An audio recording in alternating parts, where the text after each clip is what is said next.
La primera parte con la que vamos a iniciar va a ser con el hipotiroidismo. Pues, hablando primero de la epidemiología, pues el hipotiroidismo son los trastornos endocrinológicos más prevalentes en el mundo. Hay que tener en cuenta que la diferenciación, una de ellas es la disponibilidad de yodo en el entorno. O sea, hace países que sí tienen ingesta alta de yodo o países donde no existe alta ingesta.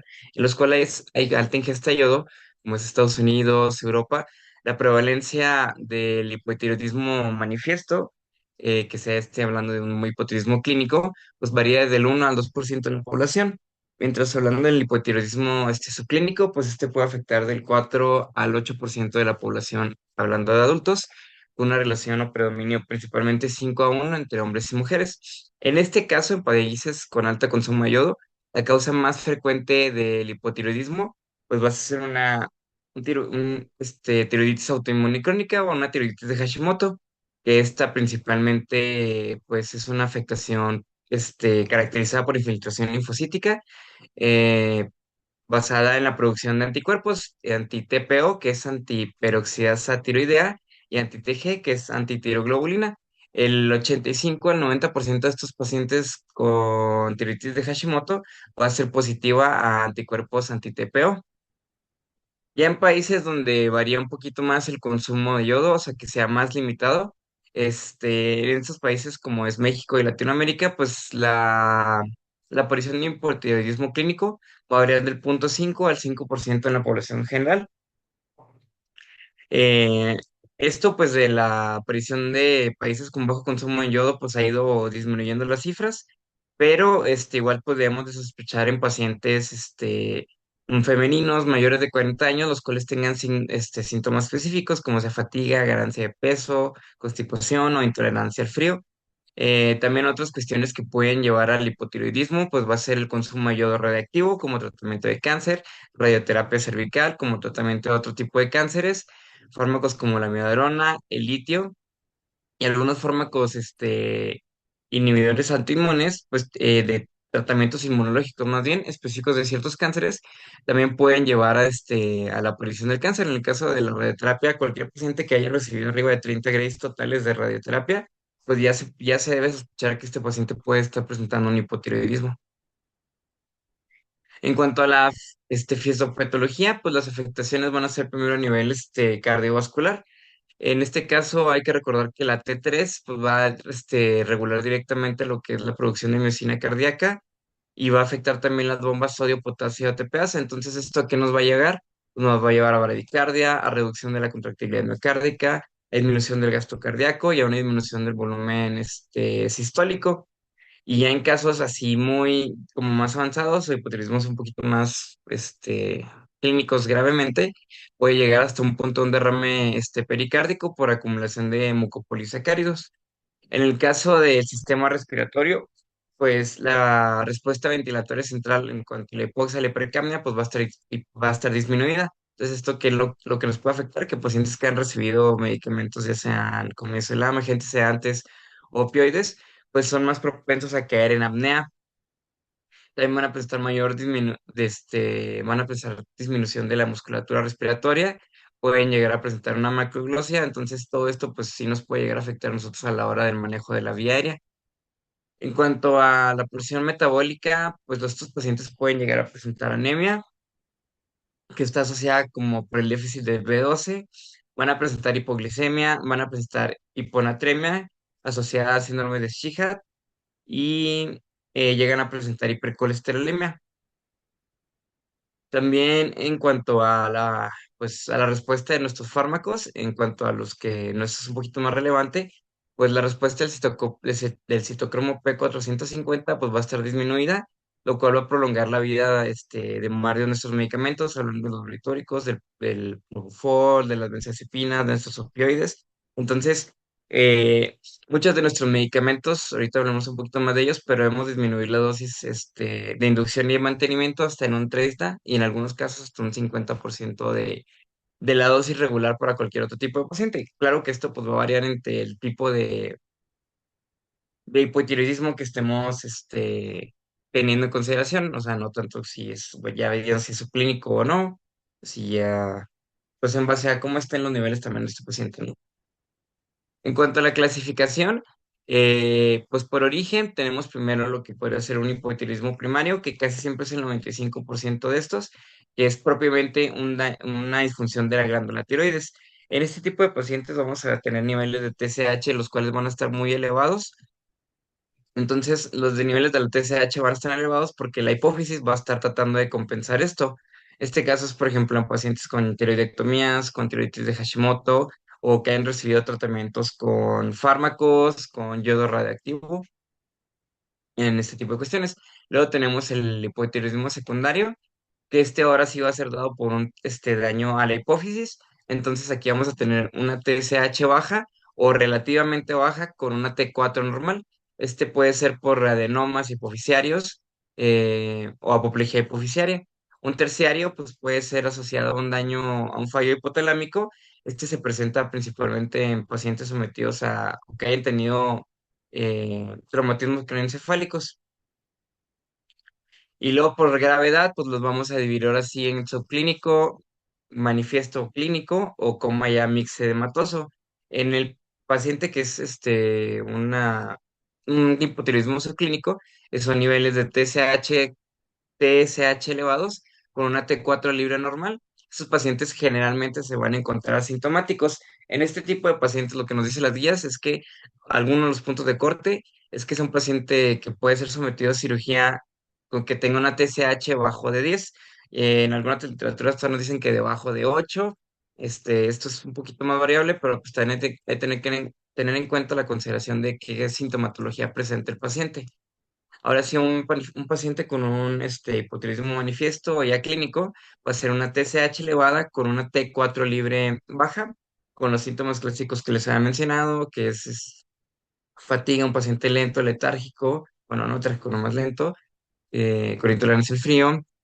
Y ahora sí, un coma mexedematoso, pues en este paciente ya vamos a ver una hipotermia profunda, debajo de 35 grados, un paciente con bradicardia severa, bradinea, hiponatremia grave y alteración del estado de conciencia.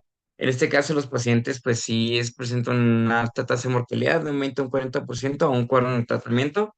Y en esos pacientes, si son sometidos a cirugía, pues pueden precipitar todavía más el desencadenamiento de los síntomas, dado que si el estrés metabólico de la cirugía, pues puede empeorar la situación de este tipo de pacientes.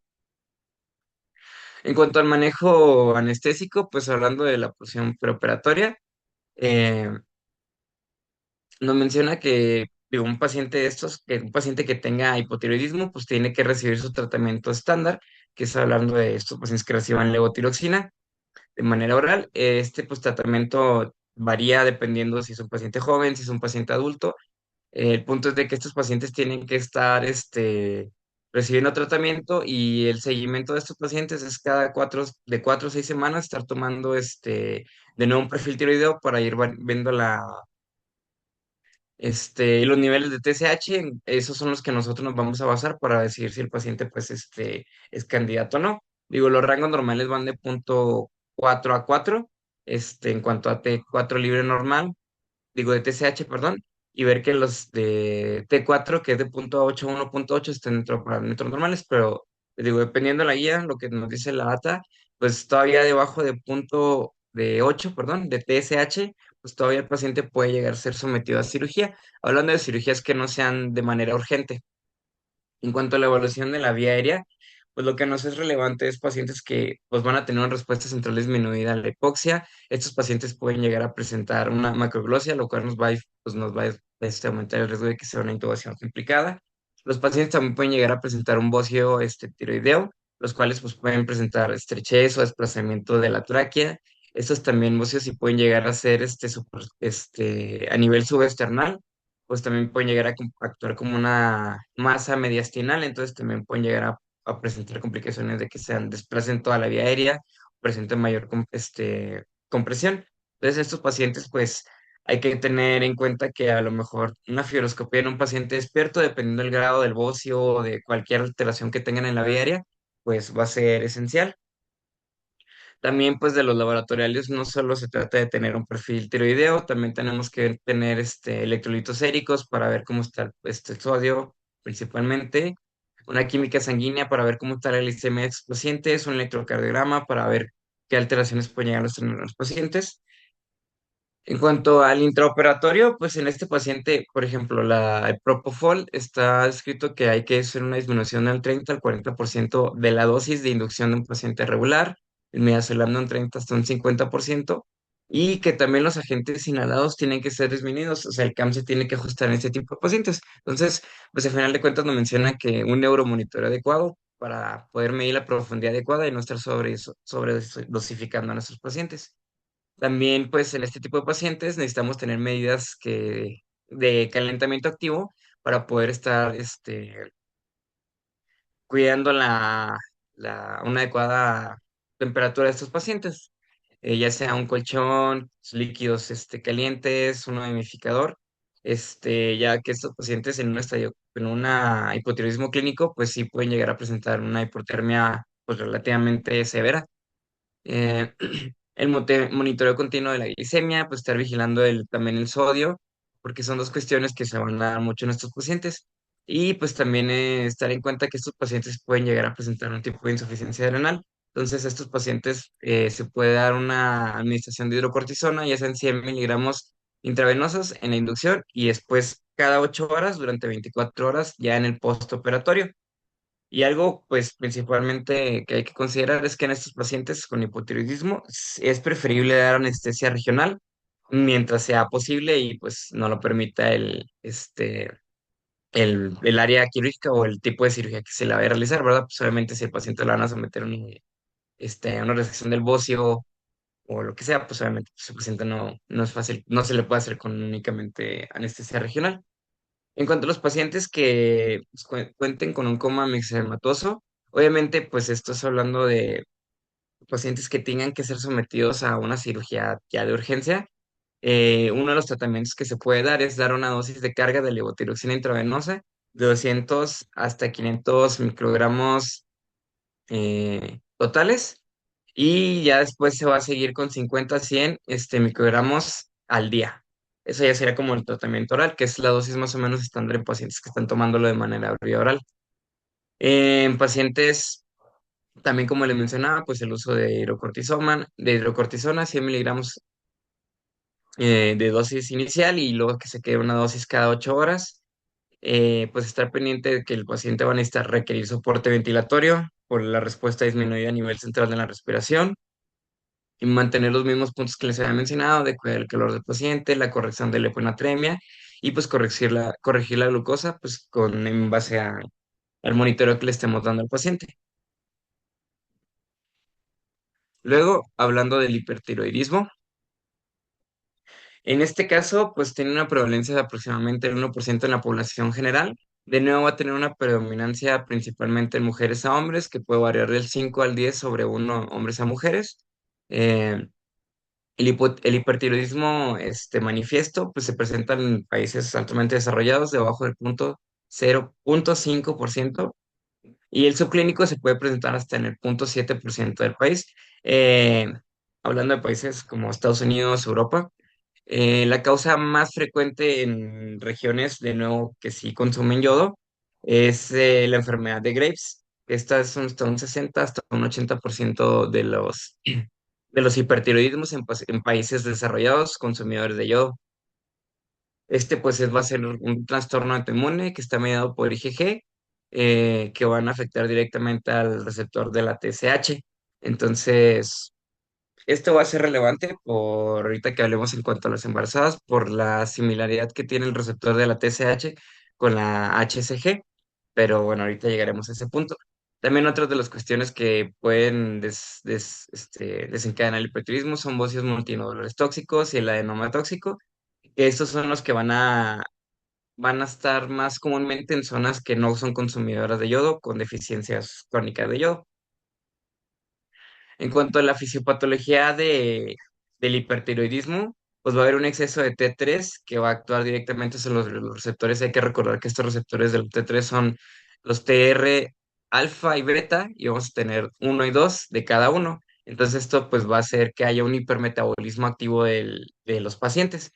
Por ejemplo, en el caso del sistema cardiovascular, en estos pacientes la expresión, o bueno, el hecho de que haya mucha T3 libre va a hacer que haya mayor aumento de receptores beta uno, entonces esto nos va a afectar directamente en el corazón, va a hacer que las catecolaminas endógenas sean más bien que los receptores a las catecolaminas endógenas sean más sensibles. Entonces, en sus pacientes, a diferencia de lo que veíamos, en esto va a haber taquicardia, aumento del gasto cardíaco, que puede ser del doble al triple en un paciente regular.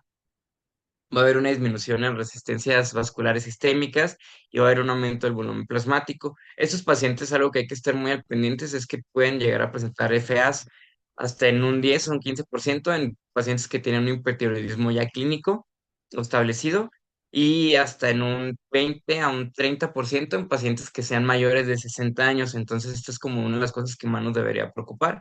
Y en pacientes que tienen un hipotiroidismo sin tratamiento, pues ahora sí que hablando de hipotiroidismo crónico, estos pacientes pues sí pueden llegar a presentar una insuficiencia cardíaca, pero pues esto digo, es más a la larga. Lo principal es un paciente que recién diagnóstico, pues preocuparnos un poquito más en que tengan FA, pues los síntomas clásicos que tengan temblor, ansiedad, hiperreflexia, tienen un estadio,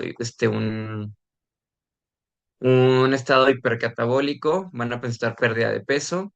En cuanto a los medicamentos, pues vamos a tener pacientes que tienen mayor aclaramiento, especialmente, por ejemplo, el aclaramiento de Propofol va a estar aumentado por el estado hipermetabólico, porque en este caso va a haber una mayor actividad del citocromo P450.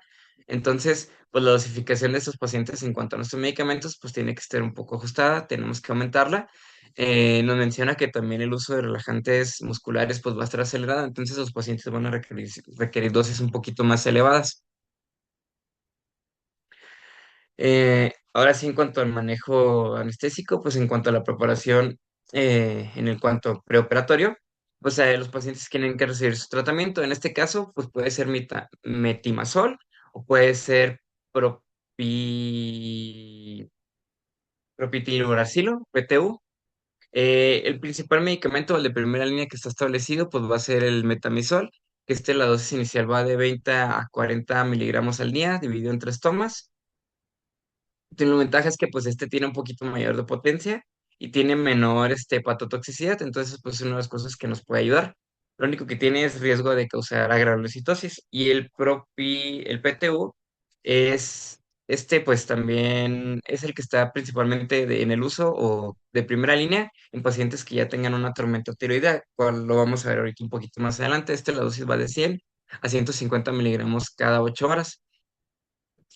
También, pues, los pacientes que estén el uso de beta bloqueadores, en el caso preoperatorio, pues que sea con el uso de propanolol de manera bioral, ya sean de 20 a 80 miligramos cada 8 horas, ya que pues, nos va a ayudar a el bloqueo de las enzimas de T4 y T3 a nivel periférico. Estos pacientes, pues las consideraciones hay que tenerlos de nuevo, pues obviamente con un perfil tiroideo, hay que tener un electrocardiograma previo a la cirugía, hay que tener medición de la temperatura. En cuanto a, ahora sí, en el intraoperatorio, pues hay que ajustar las dosis de estos pacientes, ajustar las dosis de aumento hasta un 20 a un 30% de la dosis estándar de los medicamentos que vamos a utilizar para inducción, especialmente hablando de Propofol. Ese sí es un 20% el aumento de la dosis que estamos, de la dosis regular de un paciente.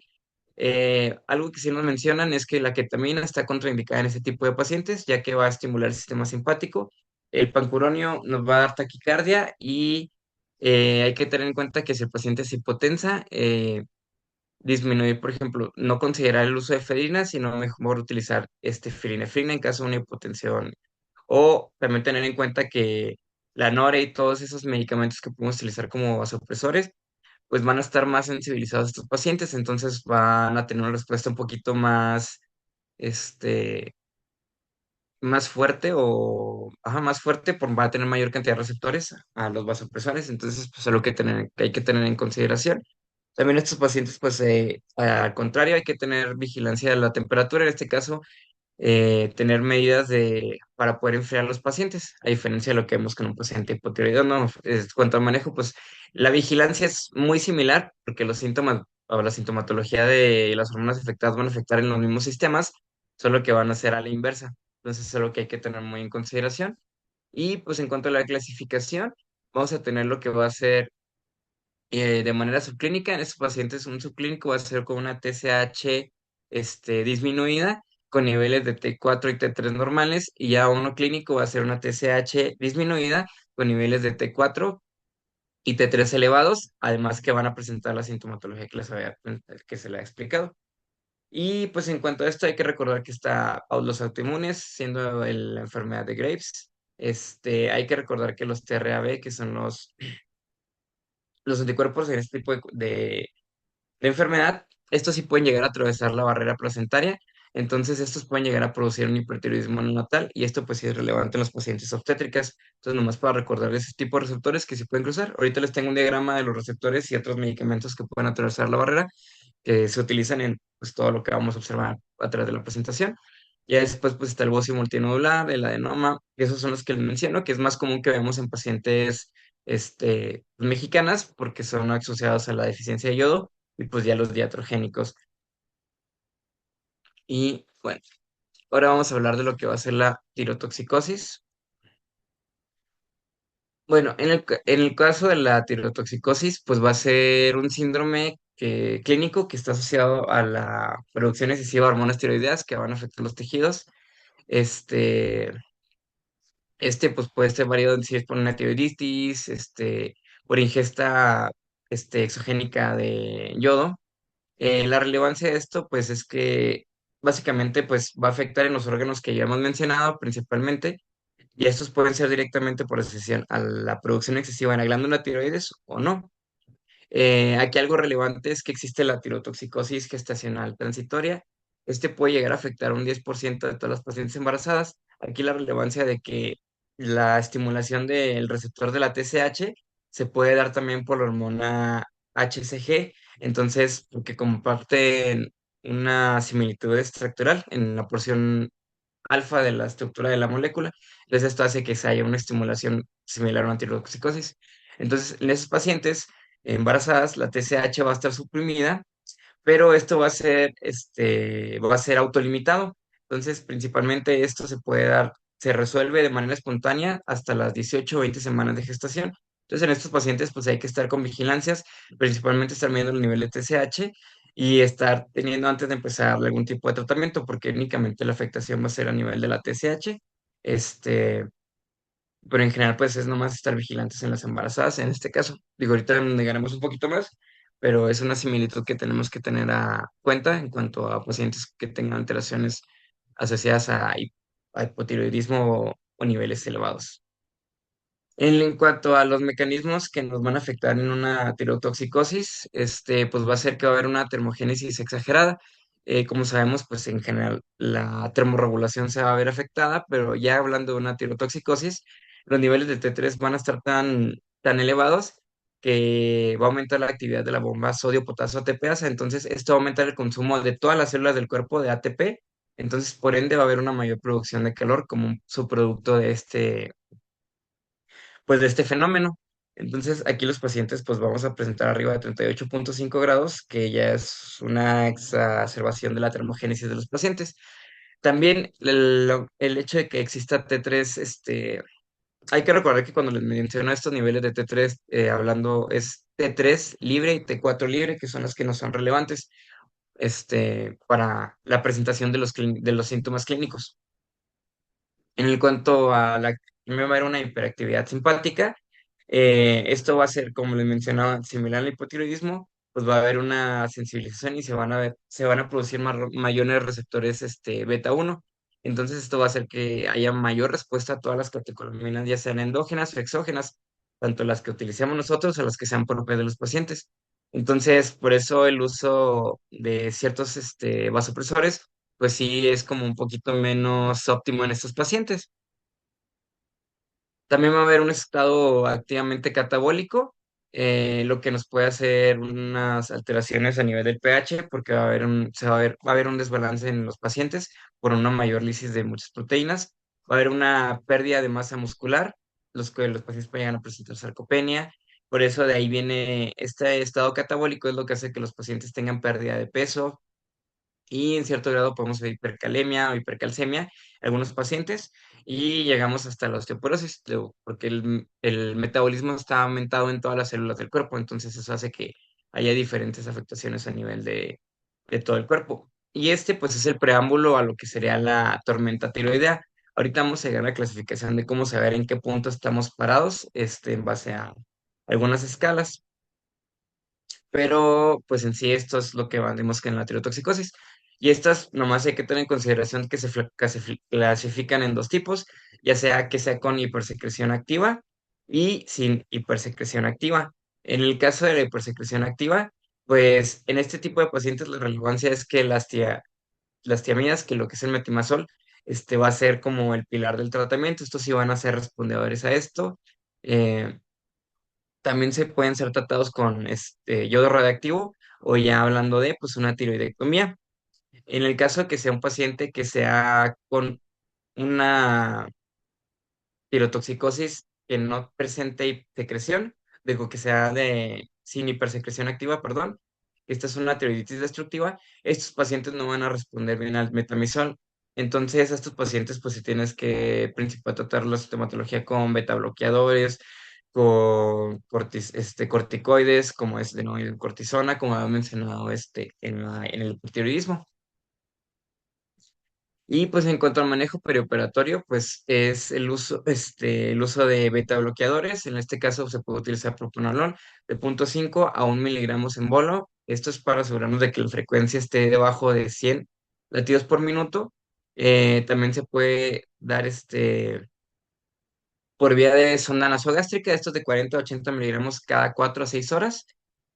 En caso de que no tengamos propanolol o también estemos en un paciente que tenga alteraciones cardíacas, también se puede utilizar el esmolol con una dosis de carga de 0,5 miligramos sobre kilogramo y que sea en infusión de 50 o 200 microgramos kilogramo minuto.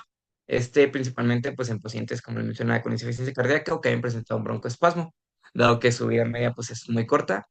También pues iniciar con metimazol o PTU, esto en base a lo que les mencionaba, si es uno con secreción hiperactiva o no. Hay que recordar que el que es hiperactivo es el que sí va a responder a este tipo de tratamientos. También la utilización de soluciones como yodo Lugol, 8 gotas cada 6 horas, o soluciones con eh, altamente yodadas, pues también nos van a ser útiles en este tipo de pacientes. Nomás hay que recordar que si se van a utilizar este tipo de soluciones con alto contenido de yodo, estas tienen que administrarse 1 hora después de que se haya utilizado el metamizol, porque si no, eh, este yodo que administremos va a ser utilizado por la tiroides y va a ser ahora sí que contraproducente porque se va a producir un mayor aumento de nuestras hormonas libres. Entonces hay que recordar que tiene que ser 1 hora después de la administración del metimazol o del PTU. Y en pacientes que ya tengan una tirotoxicosis, además de hidrocortisona, que es el mismo esquema de 100 miligramos al inicio y 8 horas durante 24 horas en el postoperatorio, también se puede utilizar dosis de dexametasona, 2 miligramos intravenoso cada 6 horas, ese también hasta 24 horas, en el posquirúrgico. Y ahora sí, hablando de lo que es la tormenta tiroidea, que esta ya va a ser la manifestación más grave de una tirotoxicosis, porque esta ya va a hablar de una descompensación multiorgánica. Esta es una patología de muy poca prevalencia, del 0,5 al 0,7 de cada 100.000 personas al año, en países con alto índice de consumo de yodo, y pues presenta una mortalidad del 8 al 25%, en los pacientes que llegan a presentarlo. En cuanto a la epidemiología, pues la manera más fácil es pues el tamizaje en los pacientes que tengamos alta sospecha. Les digo, cualquier paciente femenina arriba de 40 años que ya tenga algún tipo de sintomatología, pues si ya es necesario pedir un perfil tiroideo y ya poder nosotros empezar a determinar. En el caso de la tormenta tiroidea, pues es toda la sintomatología que ya les había explicado, pero pues un poquito más desarrollada. En cuanto a, ahora sí para definirlos, si es una tormenta tiroidea, ya está activa, si es una tormenta tiroidea inminente o si es una tirotoxicosis, está basada en los criterios de Burch-Warford.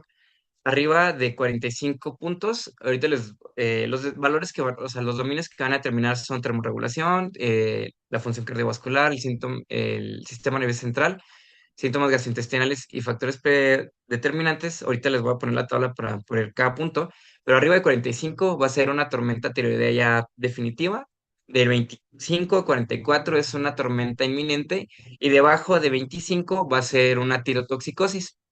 Ahora, los desecantes que pueden ser son infecciones, neumonía, SIBO, sepsis, van a desencadenar la aparición de una tormenta tiroidea en pacientes que ya tengan una afectación de la tiroides, hablando de un hipertiroidismo, pacientes sometidos a cirugía no tiroidea y también tiroidea, pacientes en parto, cualquier trauma, pacientes que estén en administración con yodo, ya sea en contraste o amiodarona, pacientes que se les suspendan de manera brusca los medicamentos antitiroideos. Y estos son los puntos ahora sí de cada uno de la clasificación de Walsh-Warford. Entonces la temperatura pues va a ir arriba desde los 37, van a ir subiendo 5 puntos de 37.2. No me voy a ir a cada punto, nomás es para que sepan que estos son los criterios que toma en consideración de la frecuencia cardíaca, de la temperatura, el sistema nervioso central si está agitado, si está letárgico, si ya de plano está en coma, si presenta diarrea, si el paciente presenta enfermedad congestiva cardíaca, fibrilación. Y entonces en base a esto es lo que vamos a determinar en qué punto o qué diagnóstico de si el paciente está en tormenta tiroidea o todavía no se encuentra en tormenta tiroidea. Ahora aquí lo importante pues van a ser los 5 pilares del tratamiento. Van a ser, primero que nada, el bloqueo simpático, como les había mencionado, sigue siendo de manejo del propanolol, su dosis de inducción de 0.5 a 1 y mantener su infusión, bueno, mantener el tratamiento y si no se puede por vía intravenosa, pues ya sea por vía oral, por sonda nasogástrica. También les digo, se puede utilizar el esmolol y tener en cuenta que pues también podremos llegar a necesitar amiodarona en caso de que sean pacientes con una FA refractaria. El bloqueo de la síntesis de las hormonas con tionamidas. Y aquí pues el tratamiento con PTU, propiltiolarancilo, que puede ser de 500 hasta 1000 miligramos de carga y luego ya 250 miligramos cada 4 a 8 horas. La ventaja de este es que pues va a inhibir la conversión de la T4 a la T3 a nivel periférico, entonces pues es un poquito más efectivo, recordando que esto es hablando de pacientes en general con tormenta tiroidea. Ahorita pues entraremos a detalle en cuanto a los pacientes ya embarazadas. Y el metamizol también puede ser utilizado como alternativa. También el bloqueo de la liberación, como les mencionaba, las soluciones altamente yodadas, que puede ser la de Lugol o el SKI. También nomás recordar que pues, su administración tiene que ser 1 hora después de cualquier tionamida y también se puede llegar a utilizar litio en 300 miligramos cada 8 horas. Los glucocorticoides también, pues son los que les había mencionado. Les digo, esa dosificación no cambia tanto en la tirotoxicosis como en la tormenta tiroidea. Esto es nomás para cubrir la insuficiencia renal. Y pues soporte es un poquito más agresivo, utilizar paracetamol y algún tipo de AINES para la respuesta inflamatoria. Lo único que sí no mencionan es que no hay que utilizar la aspirina. ¿Por qué? Porque este va a desplazar los receptores de la hormona, bueno, las proteínas que van a movilizar la T3 y la T4 a nivel libre, entonces van a hacer que la T3 y T4 de la fracción libre haya en mayor cantidad. Por eso los pirinos se utilizan en estos pacientes, hidratación activa, yaminas y pues el monitoreo continuo de estos pacientes se recomienda en línea arterial, catéter veno central y un electrocardiograma continuo. Y también plasmaféresis, el uso de plasma fresco congelado en este tipo de pacientes que estemos viendo que ya estén con una afectación grave, dado que vamos a tener una plasmaféresis o el uso de albúmina, que van a permitir que nosotros captemos o disminuyamos los niveles de la hormona libre, de T3 y T4 libres. Esos son los que nos van a afectar. Utilizar plasma fresco congelado o albúmina, vamos a permitir que haya menor cantidad de esto, entonces pues de, de todo esto, ¿no? Y ahora sí, pues hablando específicamente en la paciente obstétrica, eh, la epidemiología pues va a variar. Del 2 al 3% de las pacientes embarazadas van a presentar un hipotiroidismo gestacional y un hipotiroidismo clínico pues va a ser del punto 3 al punto 5. ¿Cuáles son las relevancias aquí? Pues es que hay que recordar que en el embarazo pues va a haber cambios en todo el eje hipotálamo hipoficiario tiroideo. Entonces, esto pues es relevante en cuanto a cuándo vamos a tener que pedir ciertos niveles y qué afecta, pedir perfil tiroideo y ver qué afectaciones van a estar dadas en cada trimestre. En el primer trimestre, pues es donde les había mencionado que se puede dar la tirotoxicosis gestacional, dado que va a haber un aumento de la hormona HCG, lo cual pues va a hacer va a estimular el receptor de la TSH. Entonces, esta sobreestimulación pues va a ser a partir como va a haber un pico de la HCG de las 8 a las 12 semanas. Entonces, esto va a hacer que haya una disminución de la TSH, entonces, y va a haber un aumento de la T4 libre. Esto pues nomás es estar dando con estar en vigilancia con estos pacientes, dado que si se presenta una tirotoxicosis gestacional transitoria, pues se va a resolver a las 20 semanas, nomás estar pendiente con estos pacientes de cada 6 meses, de cada 6 semanas, perdón, estar vigilando estos niveles para ver si es necesario iniciar tratamiento o no. También los estrógenos pues van a aumentar la síntesis hepática de la hormona transportadora de tiroxina, entonces esto va a elevar los niveles de T4 a nivel en las pacientes embarazadas, pero no van a aumentar los niveles de la T4 libre, entonces pues en estos pacientes vamos a ver eso que no va a haber, pues no va a haber sintomatología. Entonces, en las pacientes embarazadas, lo que a nosotros siempre nos va a importar, digo, y en general en todos los pacientes que presentan alteraciones de hipertiroidismo o hipotiroidismo, lo relevante para nosotros siempre va a ser la fracción libre, porque pues es la que nos va a realmente, nos va a dar sintomatología, entonces siempre hay que basarnos en esta. Y pues también en las pacientes embarazadas, pues hay que tener en cuenta que va a haber una mayor necesidad porque va a haber un aumento del volumen plasmático, va a haber una mayor excreción renal del yodo y va a haber mayor demandas, dado que al principio de los pacientes, los bebés pues, requieren de las hormonas tiroides propias de la madre para dado que su tiroides no es funcional. Entonces, pues hay que tener en cuenta que esto va a ser hasta las 20 semanas que van a depender de las hormonas tiroideas de la madre. Entonces, nomás para tener en consideración de que muchas veces, pues, muchos de esas hormonas van a estar elevadas, pero es por esta misma cuestión. Nomás es estar en vigilancia y no empezar tratamientos hasta que no veamos que hay una sintomatología, pues ya un poquito más, avanzada en estos pacientes. En este caso, pues hay que recordar que la T4 va a cruzar de manera limitada, pero sí son necesarias. La T4 es la más necesaria en los bebés, porque esta es la que, ¿cómo se dice? Es la que más va a utilizar el feto, dado que esta es la que va a atravesar la placenta y pues es la que no se va a producir hasta que sean 20 semanas, que ya es un poquito más activa.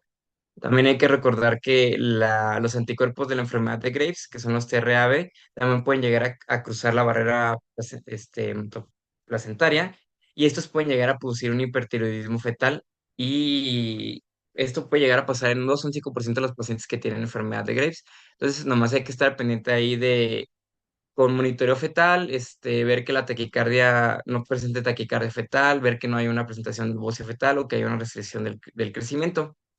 Y hay que recordar que todos los dos medicamentos, las tionamidas, también van a cruzar la barrera. Entonces, el metamizol y el propiltiuracilo, también pueden llegar a producir estas afectaciones, pueden llegar a producir hipotiroidismo, bocio fetal en dosis muy elevadas. Entonces, nomás es la vigilancia en caso de que los pacientes, pues requieran este tratamiento, pues sí estar pendiente también del bebé.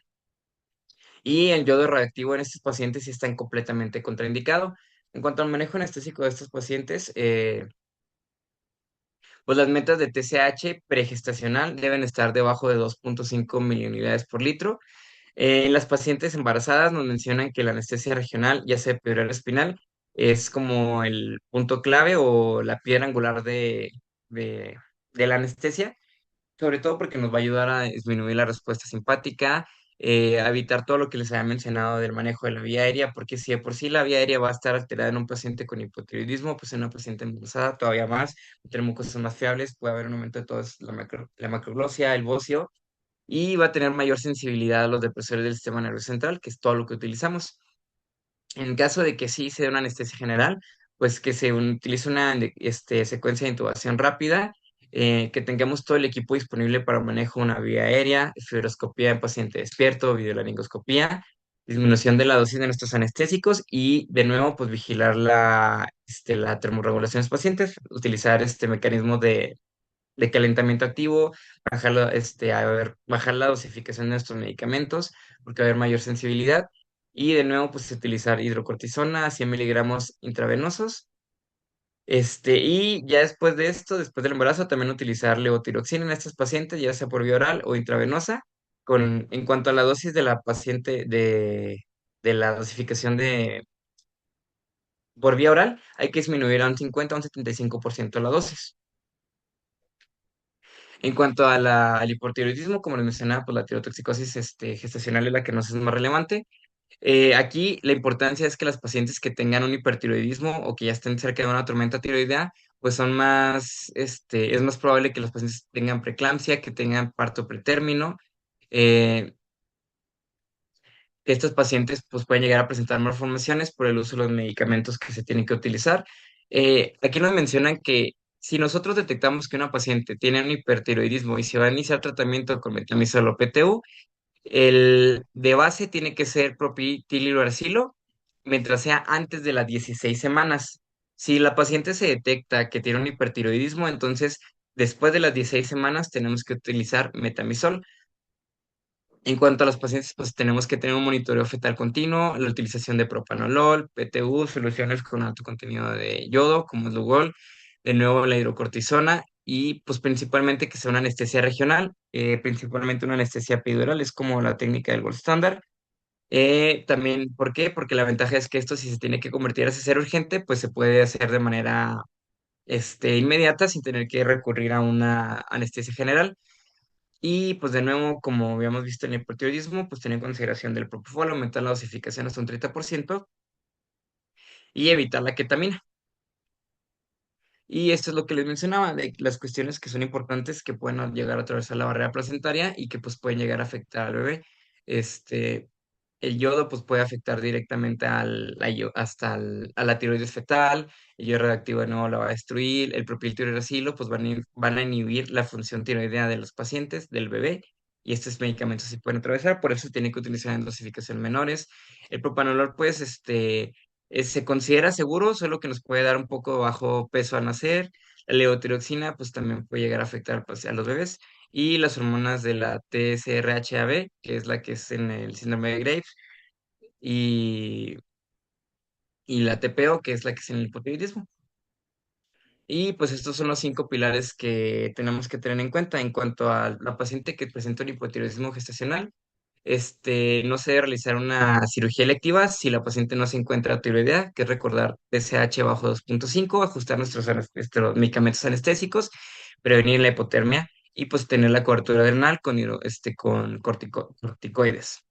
En el caso del hipertiroidismo, pues es un hipotiroidismo también obligatorio, aumentar la dosificación de nuestros pacientes de propofol en caso de que se vaya a anestesia general y principalmente darles anestesia regional. ¿Por qué? Porque esta va a disminuir la respuesta simpática.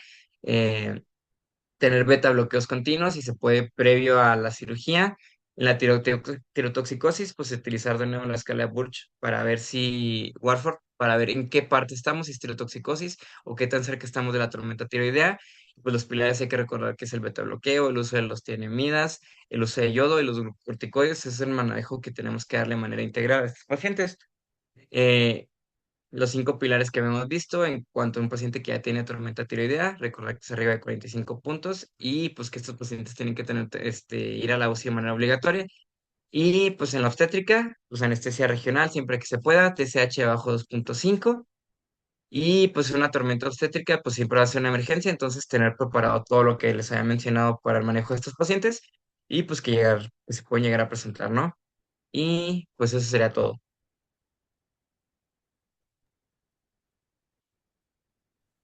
Muchas gracias por la presentación. Digo, yo creo que como te diste cuenta cuando hiciste el review para la clase, en obstetricia es bastante limitada la información que existe. Normalmente la migramos de otros lados, donde sí es posible hacer más investigación. Las ocurrencias, por ejemplo, de comas mixematosos o hipotiroidismo que requiere intervención de, digo, para salvaguardar sistemas orgánicos del paciente o eh, tormenta tiroidea, yéndonos al otro lado, digo, la ocurrencia es bastante baja como para hacer un estudio así a gran escala y ver qué onda con estos pacientes. Digo, un dato de esto es que pues mencionas medicamentos que pues tienen pues ya miles de años de no usarse como pancuronio. Pero ese es un problema de la bibliografía y del research, o sea, no es un problema de, este, o sea, desgraciadamente, pues la gente que escribe esto sigue citando esto porque no hay nadie que investigue esto. Por ejemplo, hipotiroidismo así mixedematoso en obstetricia, en pues cerca de 10 años que tenemos ahí trabajando en la UMAE, este, o con pacientes particulares, acá en la priva, pues no hemos visto ninguno. Este, Y normalmente esto es porque el mismo embarazo va a inducir algo de función en glándula tiroides que va mayormente a evitar esto. Entonces, digo, es extremadamente raro. El que sí es más común, y más común me refiero a una paciente hipertiroidea al año. Nosotros tenemos cerca de 14,000 nacimientos al año. Acá en Lumae concentramos pacientes de 7 estados de la República. Este, y a pesar de eso, vemos solamente un paciente al año con hipertiroidismo clínico.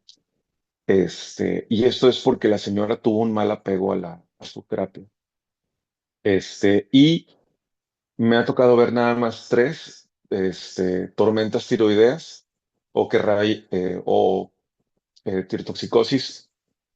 Este, em, y a una de las pacientes se le hizo plasmaferesis antes de su cesárea. Y a la otra paciente se le puso se puso en prisma, también un día antes de su cesárea. Y solamente una paciente, más bien cuatro, una paciente era un acretismo, y se instaló pues, entre comillas, de urgencia. Y este, como sangró 2 litros durante la cirugía, pues eso hizo que sus niveles de T3 y T4 libres se redujeran y la sintomatología mejorara. Entonces, lo interesante con ella es de que hubo que manejarla para aminorar los síntomas. Eso es, usamos la betalol y esmolol para hacer el control de la frecuencia cardíaca y de los parámetros hemodinámicos. Y una vez que se redujo esto, hubo que apoyarla para, precisamente para cuando se fue no al otro lado, pero cuando se quedó eutiroidea.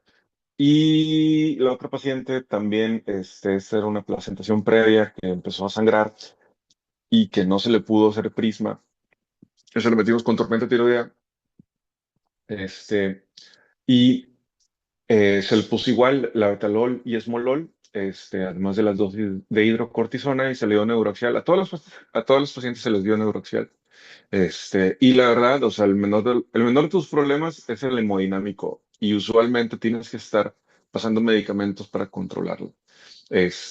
Y pues eh, algo que sí les puedo comentar es que lo que dice la literatura de que los medicamentos tienen un metabolismo elevado es cierto. He incluido cómo extraen el anestésico local del tejido.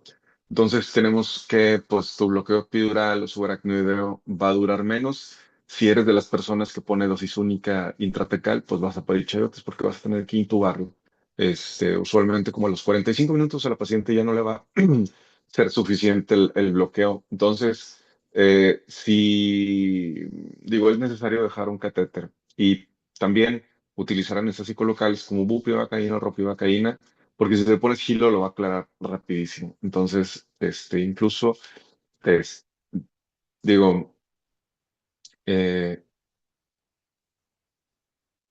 eso, por ejemplo, lo que está escrito de 1 hora y media de duración para la hidrocaína con epinefrina, pues también, digo, se va a ver bastante reducido. Otra cosa es, al igual que en preeclampsia, las pacientes con hipertiroidismo, tirotoxicosis o tormenta tiroidea, van a ser hiperreactoras a las catecolaminas.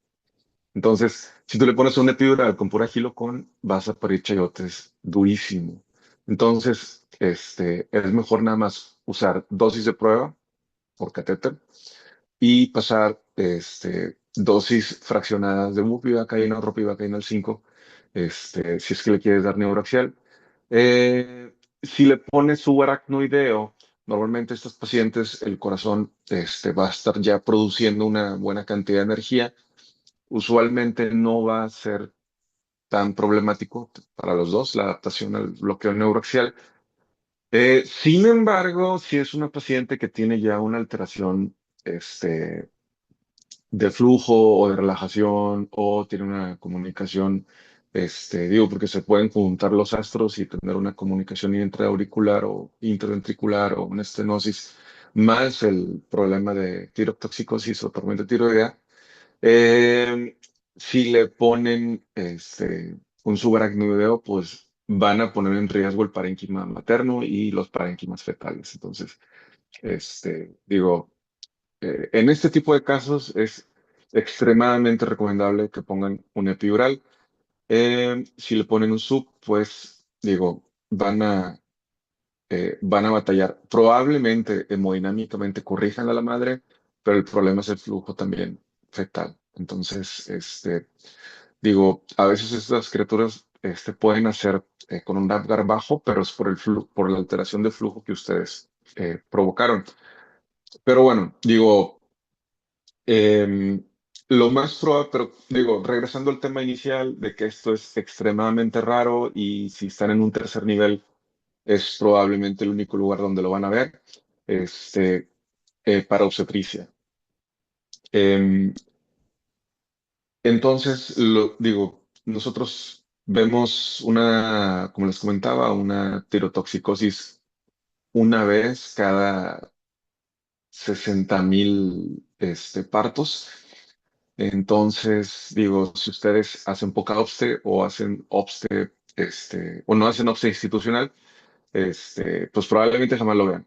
Pero, digo, el resumen que aquí les pusieron, es, digo, bastante, bastante bueno para que ustedes inicien tratamiento en lo que le hablan a alguien que sí sepa.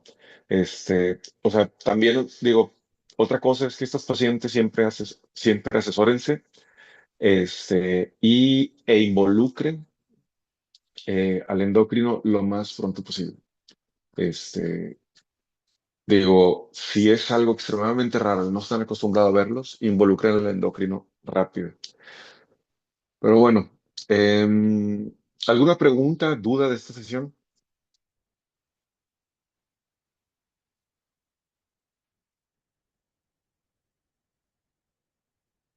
¿Todo está particularmente claro? Sí, doc, muchas gracias. Bueno, como quiera, si hay dudas o preguntas adicionales, me las pueden hacer llegar, no hay problema. Y pues nos vemos el viernes para la siguiente sesión. ¿Ok? Que tengan un bonito día y y nos vemos el viernes.